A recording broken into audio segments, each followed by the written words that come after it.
அஸ்ஸலாமு அலைக்கும். இஸ்லாமிய சகோதரர் அல்லாத ஒரு இந்து சகோதரி பாராயணம் செய்யும் குரான் ஓசையை இப்போது நாம் கேட்கப் போகிறோம்.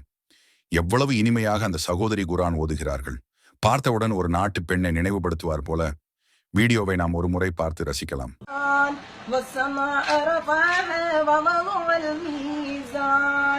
ألا تطغوا في الميزان وأقيموا الوزن بالقسط ولا تخسروا الميزان والأرض وضعها للأنام فيها فاكهة والنخل ذات الأكمام والحب ذو العصف والريحان فبأي آلاء ربكما تكذبان صدق الله. எவ்வளவு இனிமையாக இந்த சகோதரி குரானை ஓதுகிறார். முழு பாசத்துடன் அன்புடன் பாராயணம் செய்கிறார். மொழி அவளுக்கு தடையாக இருக்கவில்லை, மதம் தடையாக இருக்கவில்லை. ஏனெனில் இதயத்திலிருந்து வரும் உணர்வுகளுக்கு மதத்தினால் எல்லை கிடையாது.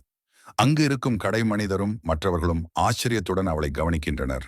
ஒரு தருணம் எல்லா இதயங்களையும் ஒரே இறைவன் நேசிக்கிறார் என்பதை நினைவூட்டும் தருணம். பிரபஞ்சத்தை கட்டுப்படுத்தும் அல்லாஹ்வால் நமக்கு வழங்கப்பட்ட மிகப்பெரிய நன்மைதான் பரிசுத்த குரான். அது எல்லா வகையான நோய்களுக்கு ஒரு பரிகாரம்.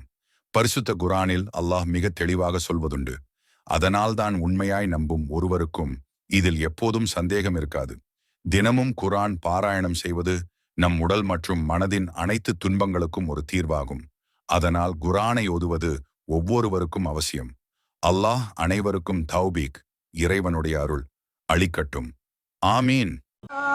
والسماء رفعها ووضع الميزان ألا تطغوا في الميزان وأقيموا الوزن بالقسط ولا تخسروا الميزان والأرض وضعها للأنام فيها فاكهة والنخل ذات الأكمام والحب ذو العصف والريحان فبأي آلاء ربكما تكذبان صدق الله.